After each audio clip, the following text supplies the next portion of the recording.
Quando meu irmão e eu tínhamos 10 e 12 anos, respectivamente, nossa família fez uma caminhada pelo cemitério e entrou na floresta que ficava perto de nossa casa.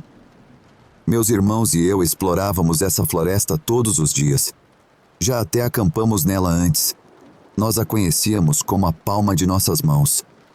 Enfim, quando a família chegou ao nosso ponto habitual perto do riacho, no meio do caminho, meu irmão e eu dissemos que voltaríamos em alguns minutos, pois queríamos explorar mais para cima do riacho. Nos deparamos com uma colina muito grande que nunca tínhamos visto antes. Estava coberta com o que pareciam ser os pertences pessoais de alguém. Como se alguém tivesse virado uma casa de cabeça para baixo, sacudido todo o conteúdo, levado a casa e ido embora. Havia vários X pintados nas árvores, indicando que alguém pretendia derrubá-las em algum momento. Demos uma olhada rápida, quando pensamos ter ouvido nossa mãe nos chamando. Voltamos correndo e caminhamos uns 6 metros colina abaixo, até onde nossos pais estavam. Todo o encontro durou uns 45 minutos, do nosso ponto de vista.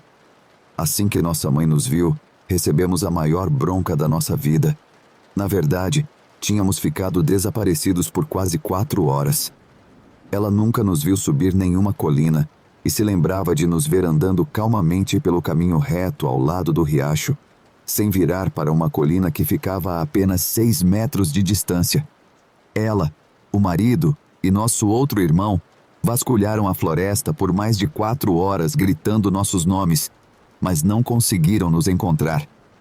Nós imploramos e até tentamos mostrar a ela a colina. Certamente, ela estava brincando com a gente. Fomos até a entrada da colina e... ela tinha sumido. Não estava em lugar nenhum. Durante anos exploramos a floresta, determinados a encontrar aquela maldita colina. Percorremos quilômetros e quilômetros de mata fechada. À medida que fomos crescendo, mapeamos a área. Até hoje, essa colina não existe. Nunca mais a encontramos. Nunca mais encontramos os móveis estranhos, brinquedos, roupas e outros itens domésticos que estavam espalhados pela colina. E nunca encontramos ninguém na área que soubesse algo sobre essa colina. Provavelmente apenas nos afastamos muito mais do que pretendíamos, mas sempre achei estranho nunca termos encontrado a colina novamente.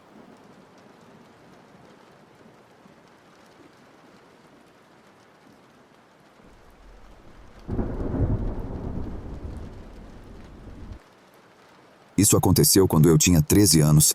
Ninguém da minha família admite que isso aconteceu, e os únicos que conversavam sobre isso infelizmente já faleceram. Ninguém me dá atenção sobre isso. Minha família tem uma cabana em Cooks Forest, Clarion, PA. A cabana foi construída pelo meu bisavô e ao longo dos anos foi expandida um pouco, mas ainda é um lugarzinho aconchegante no fim de uma longa estrada de terra, fora da estrada principal, descendo uma colina. Existem algumas outras propriedades por perto, mas a maioria está ao longo da estrada de terra, com exceção de uma que fica descendo a colina até a metade. Não é moderna de jeito nenhum. Sem internet, sem sinal de celular, a TV ainda tem botões que você precisa girar para assistir a um DVD. É bem rústica e eu adoro. A propriedade que fica na metade da colina é visível de qualquer parte da frente da nossa cabana, onde ficam a janela da cozinha, o estacionamento, a varanda e a área da fogueira. Pelo que todos se lembram, era um terreno abandonado com o que já foi uma cabana com um porão de concreto. A cabana foi construída em uma colina.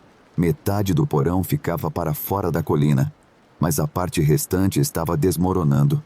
Também ficava na bifurcação onde pilotávamos nossos ATVs para chegar ao aceiro. Então, mesmo que pudesse ser assustadora, era uma visão muito comum e familiar. Até um Memorial Day, que é quando abríamos a cabana após o inverno, e uma grande parte da nossa família ia para lá passar o fim de semana prolongado juntos. Normalmente, todos chegavam no início da noite, e depois se reuniam para comer as panquecas de dinossauro do meu bisavô no café da manhã, o destaque da minha infância até a pré-adolescência. Então eu acordo, esperando sentir o cheiro das panquecas, e ouvir o barulho dos membros mais velhos da minha família lá na cozinha, mas não havia nada. Presumi que tinha acordado muito cedo. Fui ao banheiro e voltei para dormir. Pensando bem, todo o andar de cima era só colchões com um corredor entre eles. Eu deveria ter notado que a maioria das camas estavam vazias. Desci as escadas e vi todos os adultos do lado de fora. Saí para dar bom dia e pedir minhas panquecas de T-Rex. Eu saí e vi todos os adultos da minha família em um tipo de semicírculo, encarando um homem mais velho e uma mulher que eu não reconhecia. Presumi que era alguma situação de adultos, então voltei para dentro para acordar meus primos, mas não antes de olhar o relógio no micro-ondas e ver que eram cerca de 3 da tarde. Agora, eu adorava a cabana. Eu desenhava a cabana, os quadriciclos e a área ao redor por meses antes do fim de semana do Memorial Day. Eu geralmente acordava de madrugada porque estava tão animado de estar lá. Dormir até às 3 não era nada normal. Acordei meus primos e, quando todos desceram, os adultos já estavam dentro de casa. Todos estavam em silêncio, mas aí o bisavô acendeu o fogão e nos animou com as panquecas de dinossauro. Então parecia tudo normal. Eu estava lá com uma das minhas tias e meu tio, sem meus pais, e minha tia era bem próxima de mim, e com certeza era a tia legal. Quando vi que ela estava pálida como um papel, fui perguntar o que havia de errado. Ela me levou para fora e apontou para a tal propriedade abandonada e em ruínas. No lugar dela, havia uma mansão-cabana enorme, com um estacionamento cheio de SUVs e os quadriciclos mais legais que meu eu de 13 anos já tinha visto. Minha tia me disse que os donos vieram nos cumprimentar, o casal que eu vi mais cedo, e nos convidaram para passar um tempo com seus sobrinhos, pois eles também estavam fazendo uma reunião de Memorial Day, assim como nós.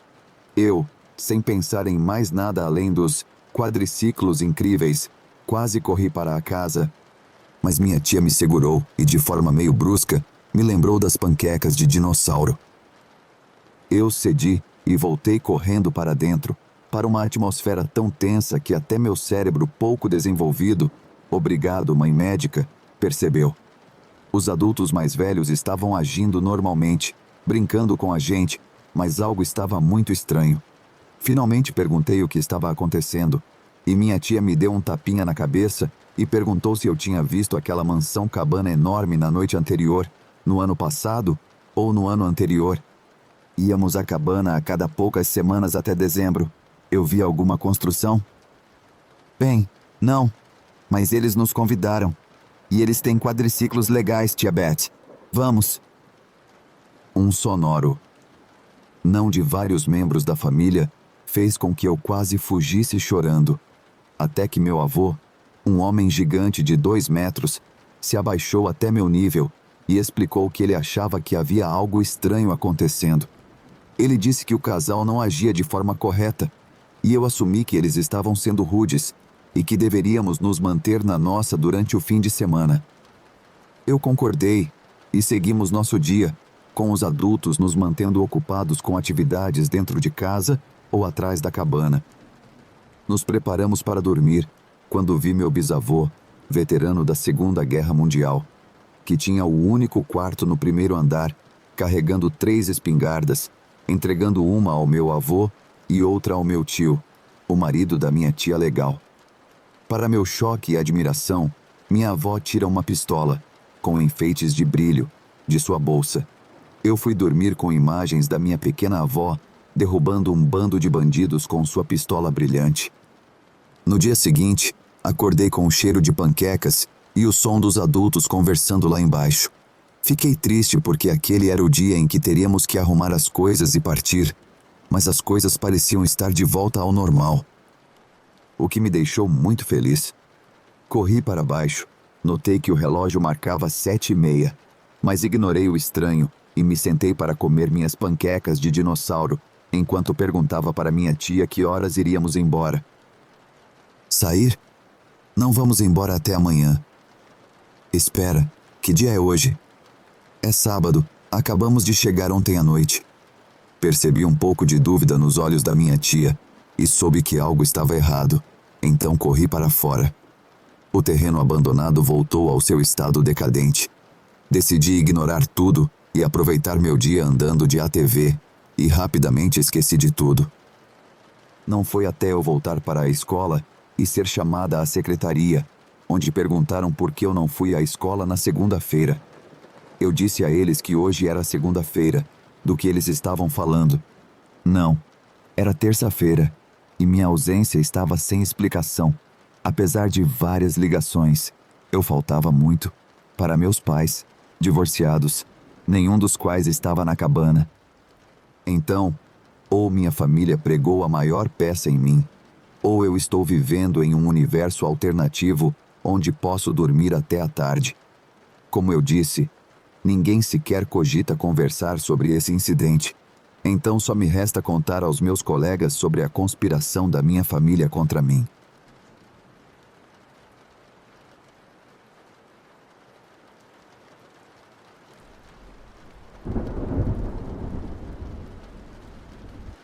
Eu gosto de fazer longos passeios de bicicleta.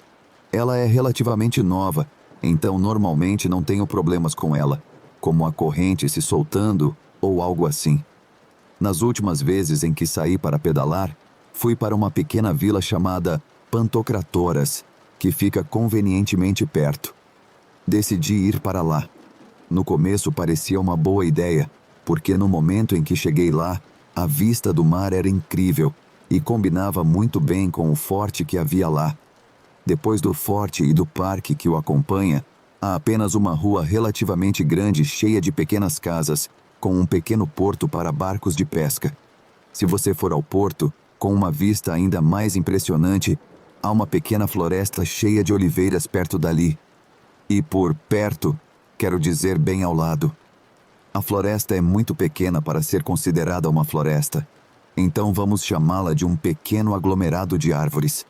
Embora seja pequena em extensão, estava cheia de escuridão.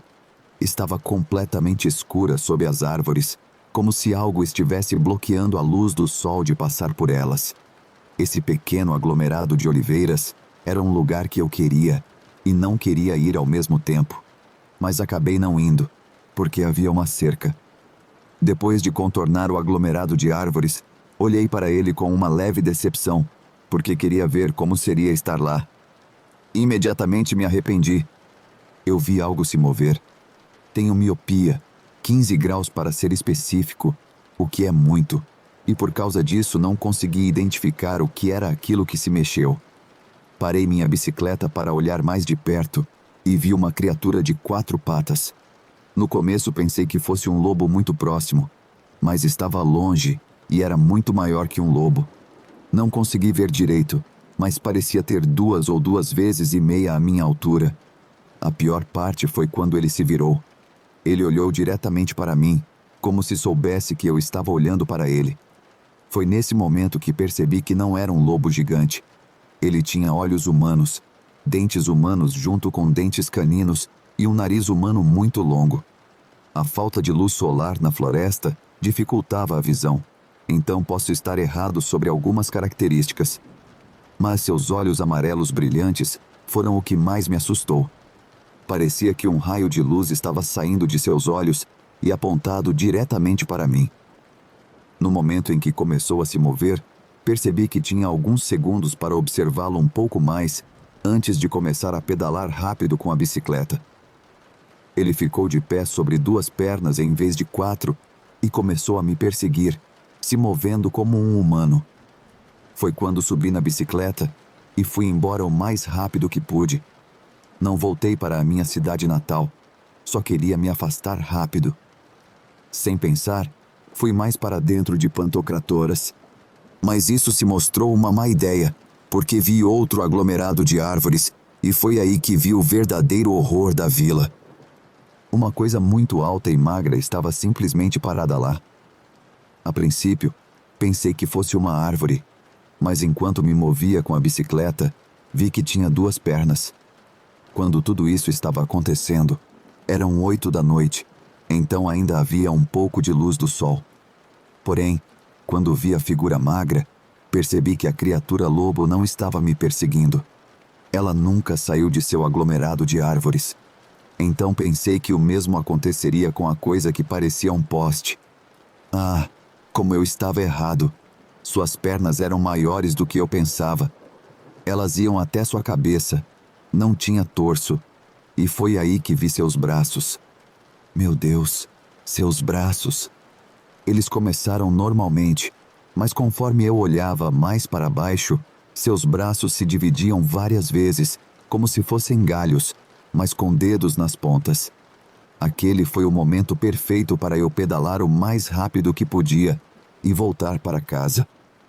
Quando estava quase saindo de lá, dei uma última olhada na coisa. Tinha os mesmos olhos da outra criatura. Olhos amarelos brilhantes olhando diretamente para mim. Quase caí da bicicleta quando a coisa gritou. Era um som de frequência muito baixa, mas que foi aumentando gradualmente. Sei que era a coisa gritando, porque ela abriu sua boca terrivelmente assustadora. Era como se sua pequena cabeça magra, que parecia uma linha reta, se expandisse como borracha para parecer uma esfera. Depois de chegar em casa naquela noite que foi ontem, decidi nunca mais voltar para aquela vila. Nunca contei essa história para ninguém, porque eles me diriam para parar de tentar assustá-los e para me afastar. Se você quiser uma tradução para o grego, me mande uma mensagem. Provavelmente vou ver.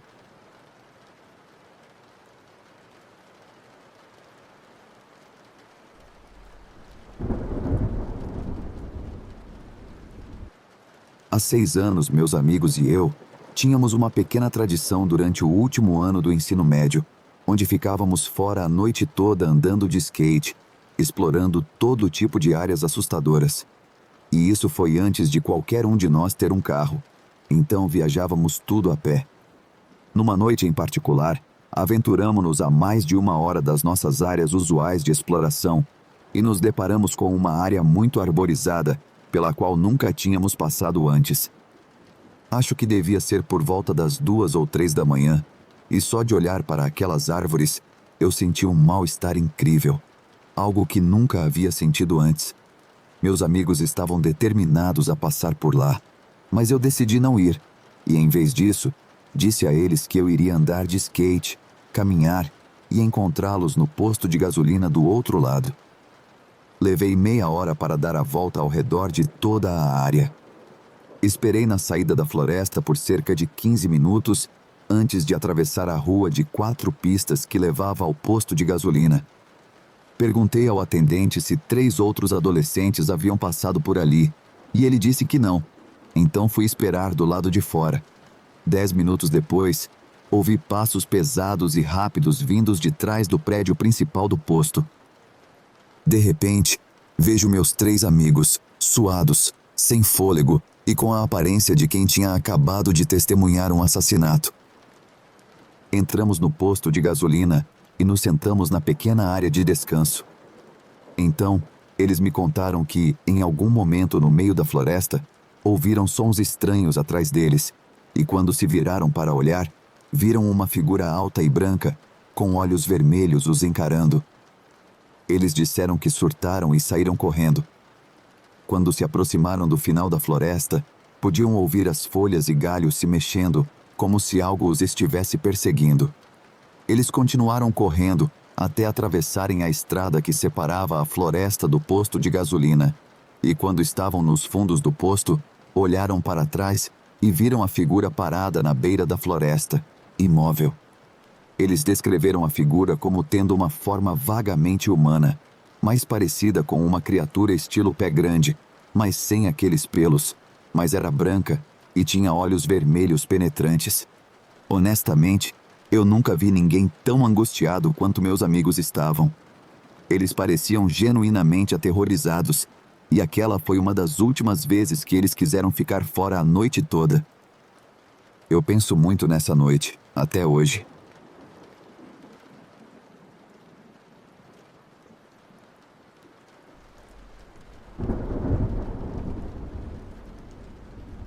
Isso aconteceu há 3 anos, durante uma das minhas fases de pequenas viagens de carro, logo depois que me mudei para a cidade, saindo da minha pequena cidade natal no sul.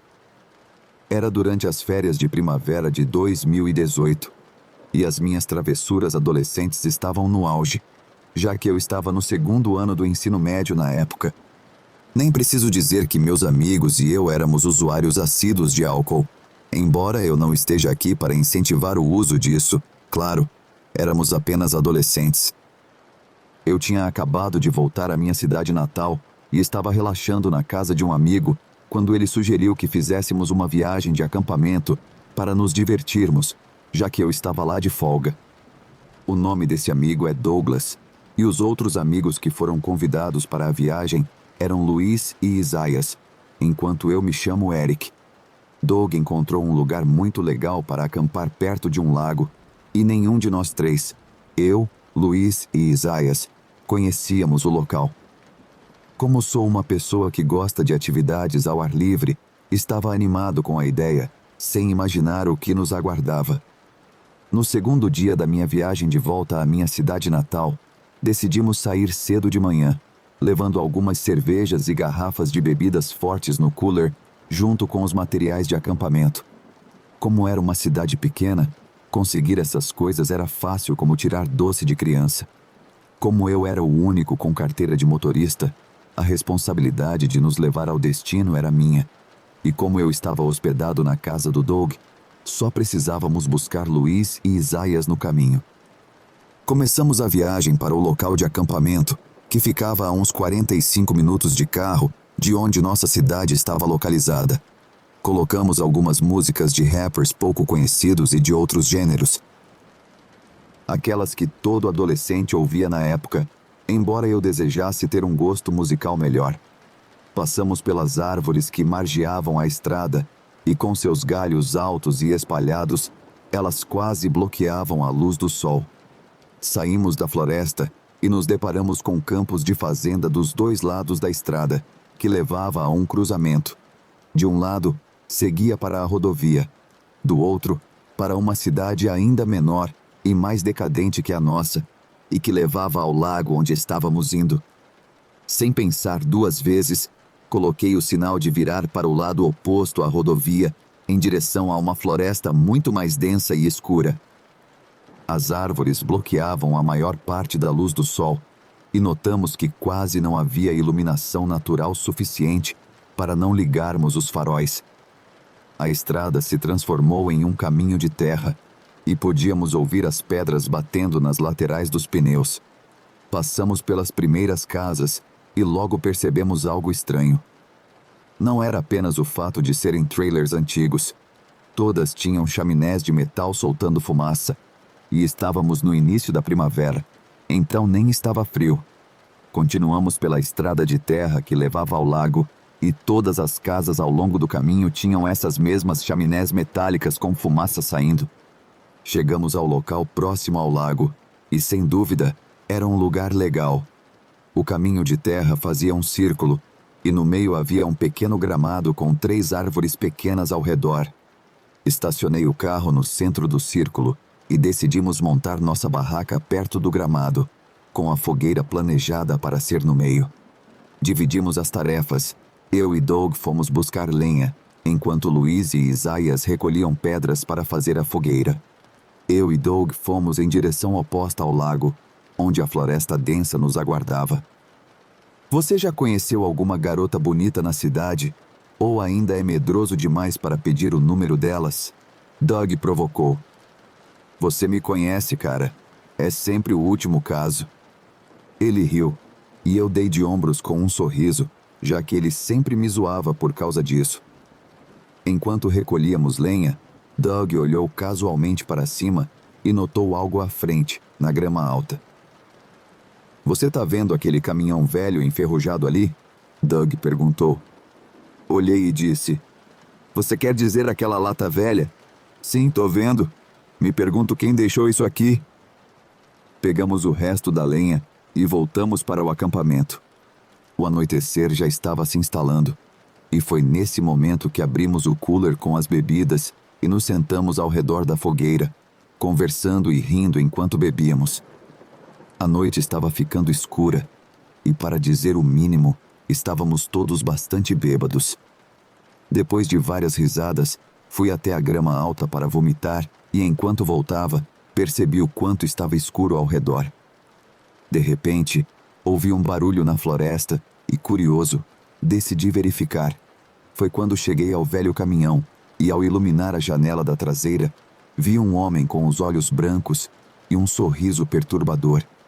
Ele começou a bater no vidro, gritando coisas incoerentes, e percebi que ele tinha seringas nos braços.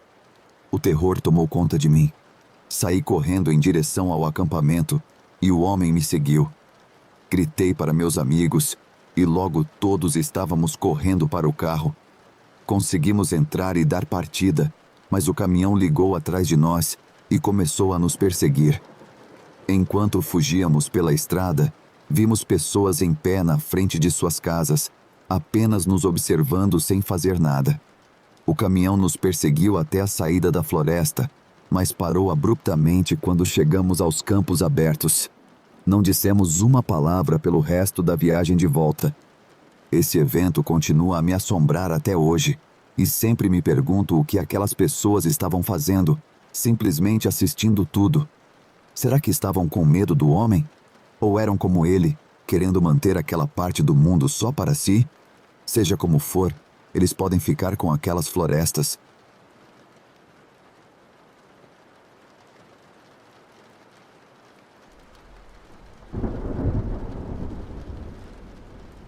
Agora, para começar, sou um cara de 22 anos, cheio de energia. Isso será relevante mais tarde. Tanto que costumo fazer caminhadas à meia-noite ao redor da minha casa para me preparar para dormir, e não consigo pegar no sono antes das 2 da manhã. Recentemente, meus pais me disseram que iam sair de férias e precisavam de alguém para cuidar da casa. Sendo os pais econômicos que são, me pediram para cuidar da cabana deles, em uma floresta aleatória, a 30 milhas da cidade mais próxima e a 3 milhas do vizinho mais próximo. Uma cabana no meio do nada, completamente sozinho, com vista para o lago. Quem diria não? Me despedi deles, desejei boa sorte na viagem e no dia seguinte cheguei à cabana. O primeiro dia foi tranquilo, porque achei que eles não tinham TV a cabo ou sinal. Eu estava errado, eles tinham. Pesquei, nadei e comi boa comida. Mas foi no segundo dia que o pesadelo começou. Era 1h08 da manhã e eu não conseguia dormir de jeito nenhum. Coloquei minhas botas e saí no ar fresco da noite para dar uma caminhada. Andei ao redor da casa algumas vezes e parei à beira da floresta densa. Quando estava prestes a voltar para a cama, ouvi passos vindos das árvores. Estou acostumado com cervos ao redor da minha casa, mas aqueles passos eram muito mais pesados do que o de um cervo normal.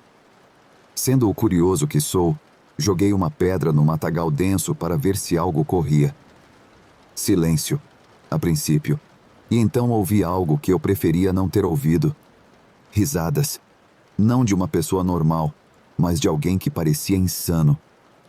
Logo depois, a mesma pedra que joguei foi jogada de volta em mim. Nunca corri tão rápido para a minha caminhonete em toda a minha vida. Quando liguei o carro e os faróis acenderam, vi um homem careca ainda rindo onde eu estava segundos antes.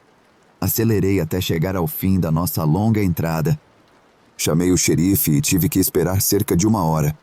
Quando eles chegaram, acharam que eu estava brincando, mas quando verificaram o local que eu mencionei, encontraram corda, fita adesiva, uma faca longa e um rastro de sangue leve que levava a outra cabana, mais distante entre as árvores. Lá dentro, só havia rabiscos como os de uma criança e um pano coberto de sangue.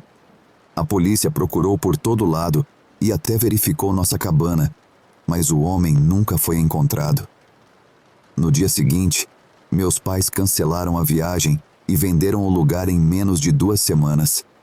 Até hoje, me pego pensando de quem era o sangue naquela cabana e o que teria acontecido se eu não tivesse encontrado o homem na floresta.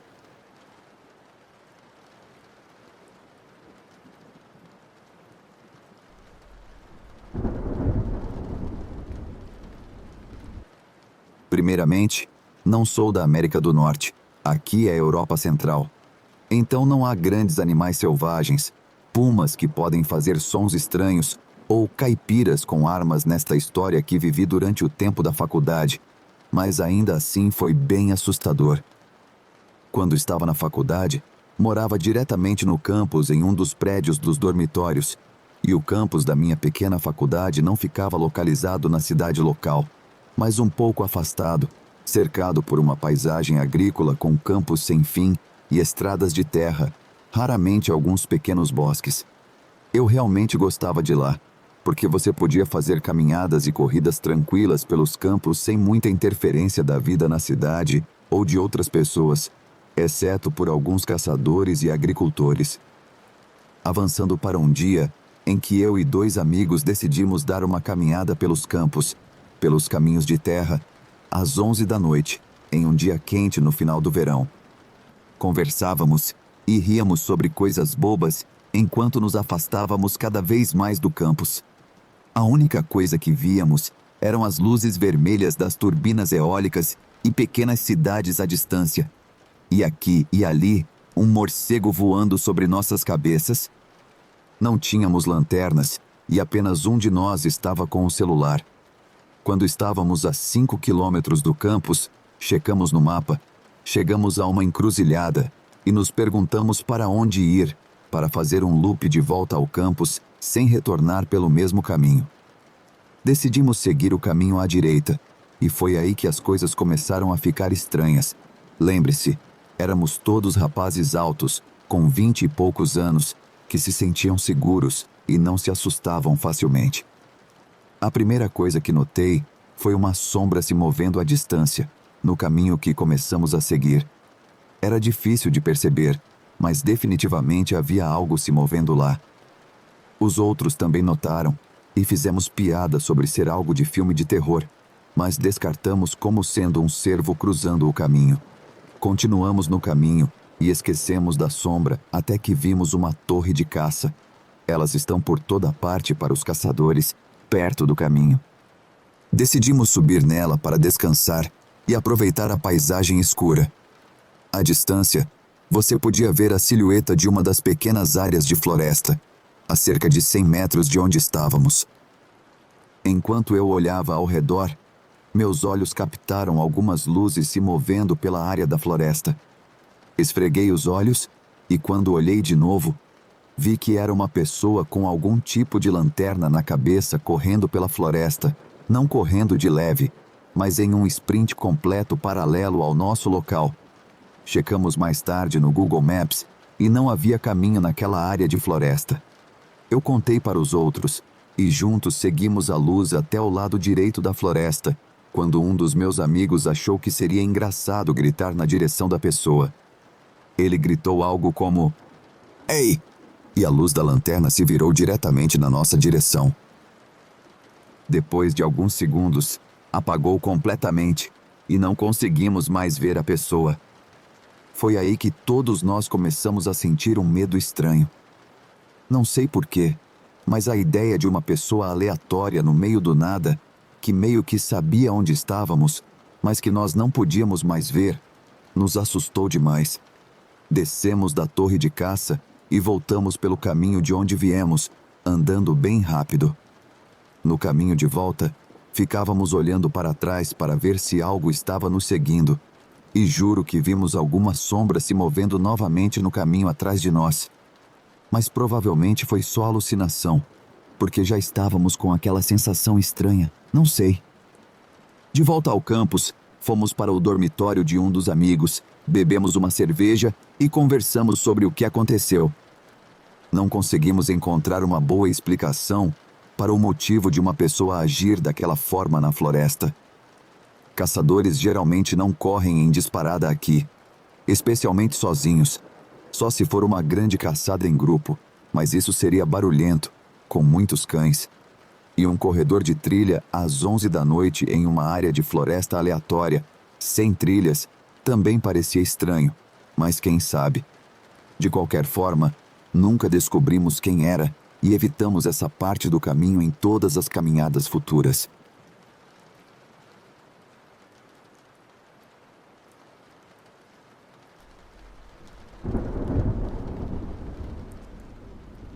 Há 30 anos, meu pai comprou 18 acres de propriedade no sudeste de Ohio, bem na área onde Ohio, Pensilvânia e Virgínia Ocidental se encontram.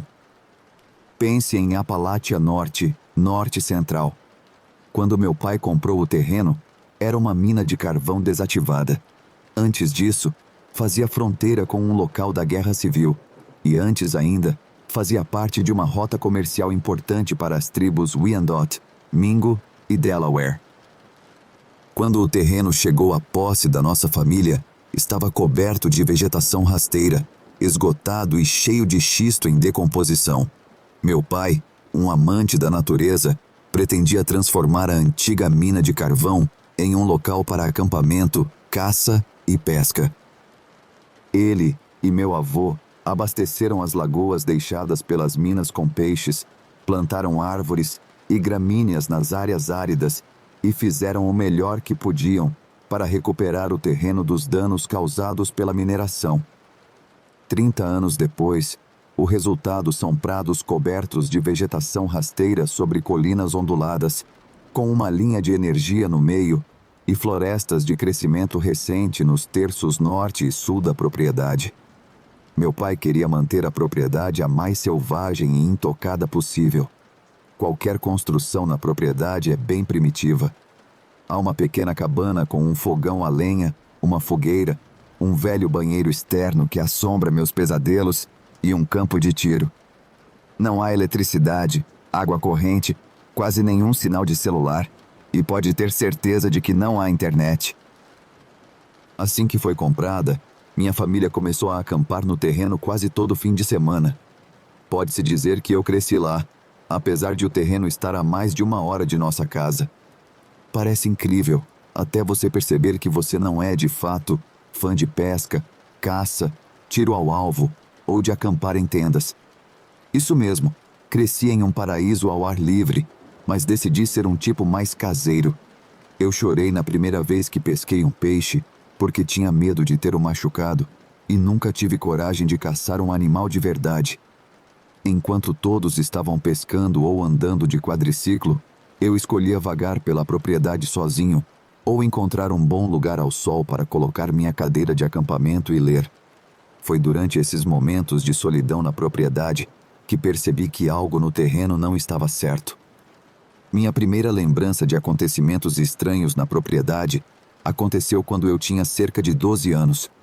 Eu estava por perto do acampamento, enquanto o resto da minha família fazia o que quer que as pessoas ao ar livre fazem, quando decidi dar uma caminhada até uma das lagoas menos frequentadas da propriedade. O caminho até lá passava por um prado com grama quase tão alta quanto eu, e conforme o lago ficava mais próximo, por um denso grupo de coníferas e árvores decíduas. Quando alcancei a linha das árvores, ouvi o que parecia ser o ofegar pesado de um cachorro atrás de mim. No início, não me preocupei porque minha família sempre teve vários cães. Me virei, feliz por ter um companheiro comigo, e avistei nosso velho Beagle, Texugo, pelo canto do olho. Só que Texugo havia falecido no inverno anterior, e seus olhos não eram os mesmos. Eram vagamente humanos, e me olhavam de uma maneira que só posso descrever como sabedora. Eu estava completamente nervoso, mas quando virei a cabeça completamente, a coisa que parecia Texugo tinha sumido. Não querendo me virar na direção daquilo, continuei até o lago, onde, felizmente, encontrei meu pai pescando sozinho. Contei o que tinha acontecido, e ele sorriu e disse: "Às vezes, essas florestas pregam peças assim." Algo semelhante aconteceu alguns anos depois, quando eu estava vigiando nosso filhote de Rottweiler, Titan, no acampamento sozinho. Titan e eu estávamos sentados perto da fogueira. Eu estava perdido no meu livro quando um cachorro apareceu de repente. Titan, mesmo sendo apenas um filhote, era super protetor comigo, mas a presença daquele cachorro fez com que ele se agarrasse a mim e se escondesse. O cachorro era diferente de qualquer outro que eu já tinha visto antes. Ele se movia em completo silêncio, mesmo andando sobre a pilha de madeira. Seus olhos eram o azul mais penetrante que eu já vi, até mesmo em um husky. Eles quase brilhavam. Quando eu olhei para ele, o cachorro manteve o contato visual mais intenso e ininterrupto que eu já recebi de um animal, e eu tive a sensação distinta de que Titan e eu estávamos em perigo. Peguei Titan e corri para a caminhonete do meu pai, trancando-nos dentro até que o cachorro fosse embora e minha família voltasse para o acampamento. Eu não sei por que a presença lá sempre escolhe se manifestar para mim como um cachorro, mas minhas experiências na propriedade do meu pai não são nada comparadas aos eventos recentes que meu pai e meu irmão vivenciaram. É aqui que minha história realmente fica assustadora. Avançando para o outono de 2023. Meu pai e meu irmão estavam visitando a propriedade quase todo fim de semana para caçar, quando logo no início, chegaram à cabana e notaram os corpos de pequenos animais espalhados em um círculo e o cheiro de decomposição predominante. A cabana parecia que algo grande havia arranhado suas laterais com garras. Assumindo que fosse trabalho de um texugo, um puma ou até mesmo um urso negro, meu irmão comprou câmeras de trilha e as colocou ao redor da cabana. Não demorou muito para ele ver uma raposa vermelha saindo de debaixo da cabana com uma cobra morta na boca. Mistério resolvido. Até o fim de semana seguinte, quando meu pai e meu irmão chegaram à cabana e encontraram a raposa no degrau de concreto da cabana, com o rosto completamente rasgado. Não foram encontrados outros sinais de que o corpo tivesse sido comido. Curioso, meu irmão verificou a câmera de trilha apontada para a cabana, mas ela havia parado de funcionar em algum momento da noite anterior. Pensando que alguém tinha invadido a propriedade e matado a raposa, ele verificou as câmeras ao longo das trilhas que levam à cabana. Elas não mostraram absolutamente nada. Cautelosos com predadores, meu pai e meu irmão partiram para a caça. Agora, quem passou um tempo significativo na floresta sabe que ela pode pregar peças na mente. Meu pai me contou histórias que vão desde pumas subindo na sua plataforma de caça enquanto ele estava caçando, até casos de a floresta ficar completamente silenciosa, ventos fantasmagóricos, sombras se movendo entre as árvores e ouvir seu nome gritado em voz alta, mesmo que ele fosse a única pessoa em 18 acres. Uma vez, enquanto estava na sua plataforma de caça ao entardecer, ele ouviu meu avô, o mesmo que o ajudou tanto no terreno, dizer: "Ei, Bub", bem ao lado do seu ombro. Meu pai, por um momento, pensou que fosse seu pai vindo dizer que ele estava na árvore tempo suficiente e que era hora de desistir e tentar novamente no dia seguinte. Até que ele se lembrou que meu avô havia falecido 15 anos antes. Extremamente desconfortável, ele fez as malas e voltou para o acampamento. No dia seguinte, meu irmão e seu amigo chegaram para se juntar ao fim de semana de caça do meu pai. Os 3 homens montaram barracos e plataformas de caça em extremos opostos da propriedade para não atrapalharem a caça uns dos outros. Por volta do entardecer, meu irmão ouviu meu pai gritando seu nome em uma voz angustiada. Meu irmão ficou imediatamente em alerta, pois a área de onde a voz do meu pai estava vindo não era onde sua plataforma de caça estava. Para garantir, meu irmão mandou uma mensagem e perguntou ao meu pai se ele estava bem e se tinha chamado seu nome. Meu pai respondeu que não. Ele não tinha gritado ou mesmo falado o nome do meu irmão por medo de espantar os cervos. Muito em breve, meu pai ouviu um som de rosnado como nunca tinha ouvido antes e mais alto do que qualquer predador local deveria ser capaz de fazer. Ao descrever, ele disse que era como se alguém com um grande alto-falante em volume máximo corresse em sua direção enquanto tocava uma gravação de um lobo rosnando. Aí o som simplesmente parou, como se alguém tivesse virado um interruptor. Imediatamente depois, ele recebeu uma mensagem do irmão dizendo que gostaria de deixar a propriedade naquele instante. Aparentemente, exatamente ao mesmo tempo, meu irmão e seu amigo ouviram o mesmo som como se estivesse bem ao lado deles, mesmo que os 3 homens estivessem em extremos opostos da propriedade. Sem se dar ao trabalho de desmontar suas plataformas de caça, os homens arrumaram o acampamento e encurtaram a caça para ir para casa, completamente inquietos com o que estava imitando meu pai e rosnando para eles naquele dia. Sempre persistentes na caça, meu pai e meu irmão retornaram ao acampamento no fim de semana seguinte.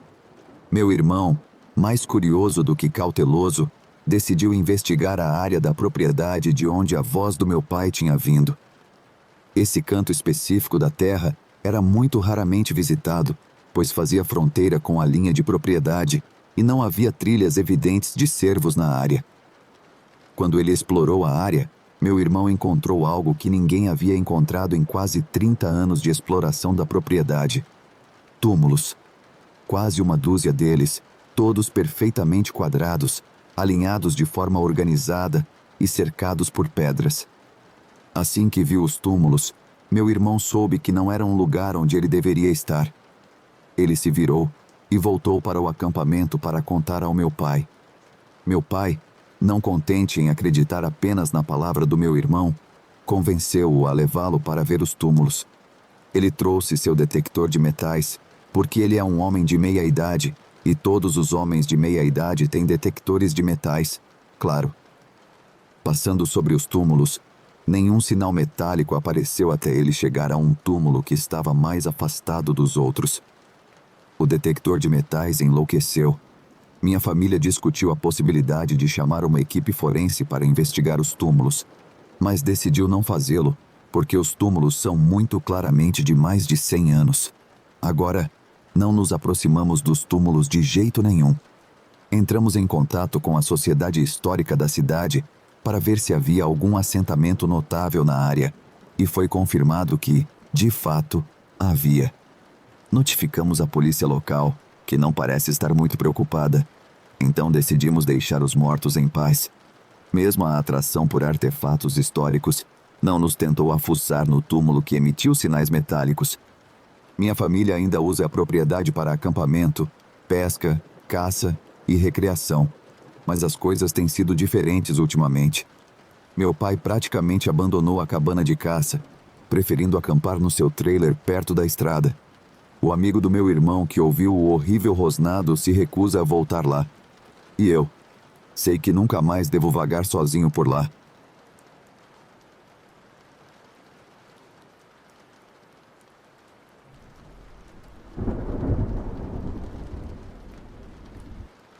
Crescendo no interior do Alasca, vivi muitas coisas.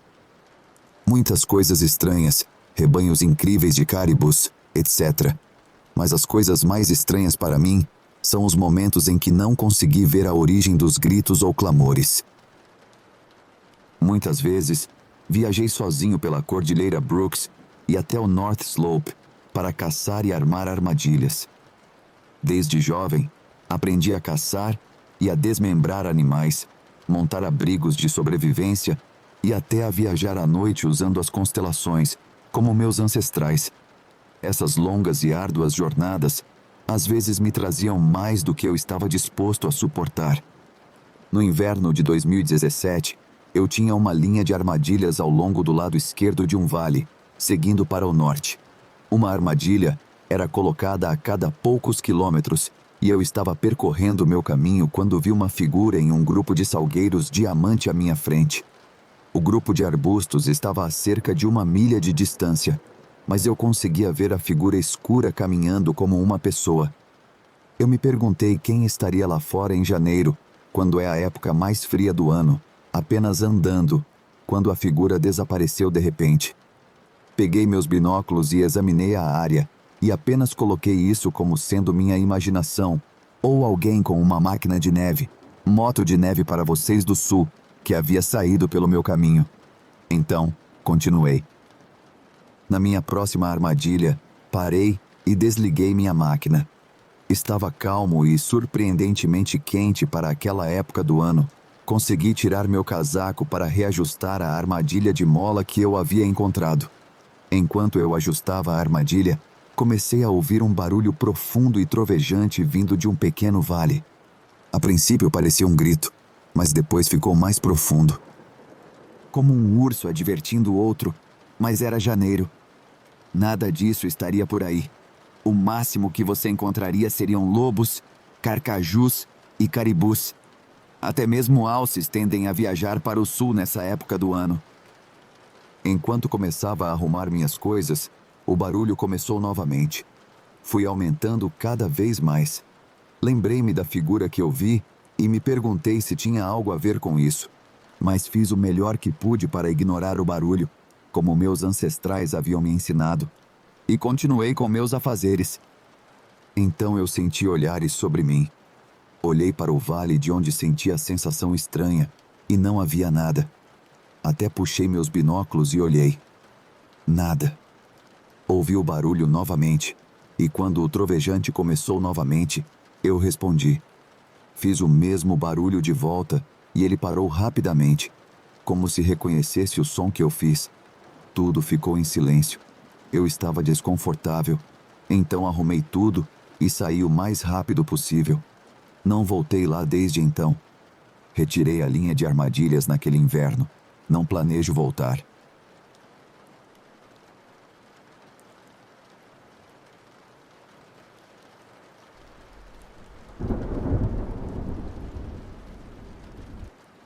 Estou quase certo de que estivemos envolvidos em uma estranha sequência de assassinatos de casais na noite passada. Eu e a família do meu namorado somos grandes campistas. Tentamos ir o máximo possível e procuramos diferentes lugares dependendo do clima e da estação. Reservamos um local lindo à beira do lago e estávamos ansiosos por essa viagem há meses. Imagine nossa surpresa ao chegarmos ao nosso acampamento e descobrirmos que o lago havia inundado a maior parte do local de acampamento, com exceção do nosso, um ao lado e outro a cerca de 30 metros de distância. Não pudemos aproveitar o lago porque não havia acesso à praia e a água não era segura. Ignoramos isso e montamos nosso acampamento como de costume.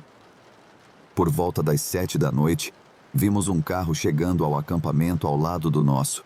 Sem grandes problemas, continuamos nossa noite. Notei que eles não estavam com pressa para montar o acampamento. Um homem e uma mulher de meia idade saíram do carro. Sou uma pessoa muito observadora e paranoica, então noto detalhes que a maioria das pessoas pode não achar relevante. Na minha mente, esses campistas chegaram muito tarde após o horário de check-in e não descarregaram nada do carro. Eles não conversaram entre si e apenas olharam para o nosso acampamento ao passar. Sem grandes problemas, pensei eu. Uma tempestade forte nos atingiu algumas horas depois e estávamos literalmente segurando nossas tendas enquanto o casal ao lado apenas permanecia no carro. Sem tenda. Ainda achava isso estranho, mas meu namorado disse que eles provavelmente eram campistas de carro e haviam preparado a parte de trás para dormir.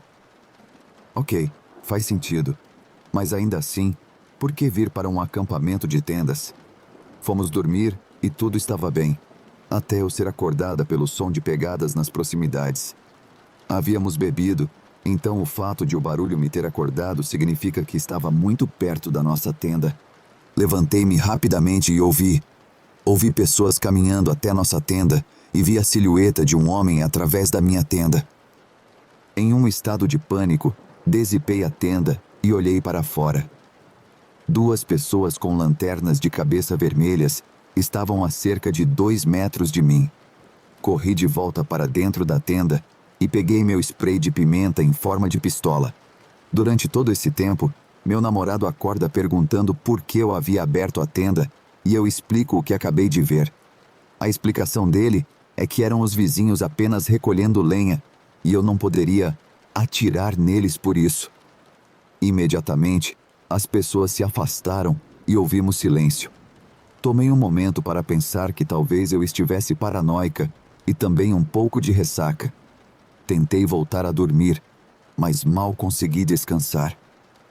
Na manhã seguinte, acordamos e o casal ao lado tinha algo que parecia uma lona amarrada de uma árvore à outra. Pensei, o que é isso? Notei que o homem estava usando as mesmas calças caqui que usou na noite anterior, e a mulher também estava vestindo as mesmas roupas. Isso em si não é estranho para um acampamento, mas o que era estranho é que eles não estavam vestidos para acampar. Estava quente, e as roupas que usavam não eram adequadas para esse ambiente. Calças longas, quase como se fossem para protegê-los ao atravessar a mata para invadir outro acampamento, pensei eu. Passamos o dia e continuo notando que o casal não parece interagir entre si. Eles não conversam e fazem uma fogueira no fogo para o almoço, levando tudo com muita calma. A família do meu namorado e eu decidimos que, devido ao clima e ao lago, iríamos para casa mais cedo. Bem, o casal ao lado, que tinha acabado de acender a fogueira, imediatamente fez as malas e foi embora, assim que começamos a arrumar. Eles partiram com pressa. Terminamos de arrumar e voltamos para a casa dos pais do meu namorado e decidimos ficar por um tempo. Contei aos pais do meu namorado sobre toda a situação e o quão estranho foi, e o que eles disseram me deu calafrios. Disseram que o homem, ao chegar, parecia estar provocando os cães. Eles têm um Rottweiler e um Pitbull para ver como reagiriam. Não sabiam por que ele fez isso, mas depois que eu contei a eles, juntamos nossas histórias. Eles apontaram como ele ficava parado e observava os cães, enquanto a mulher parecia estar ocupada fazendo absolutamente nada, apenas se movendo por aí. Notaram que os campistas estavam sentados de frente para o nosso acampamento e não para o lago. Também perceberam que havia mínima interação entre eles e apenas pareciam nos observar. Disseram que um dos cães rosnava ocasionalmente durante a noite e eles não conseguiram descansar bem. Quando mencionei que meu namorado disse que eles provavelmente estavam apenas pegando lenha, ambos disseram: por que iriam se preocupar em coletar lenha que estava muito molhada? E por que esperar até irmos dormir e então arrumar tudo no dia seguinte e ir embora? Isso é o que eu acho. Acho que essas pessoas eram locais que conheciam as condições do acampamento e o observaram. Notaram que nosso acampamento estava isolado e invertido. Não havia mais ninguém além de nós e deles, e alguns outros campistas bem afastados. Acho que acamparam para nos roubar ou nos matar, mas então ouviram meu namorado dizer algo sobre não atirar neles, sem saber que era uma pistola de spray de pimenta, e recuaram. Então passaram a tarde nos observando até que nos viram indo embora e decidiram desistir. Porque nenhum comportamento deles faz sentido. Estou louca?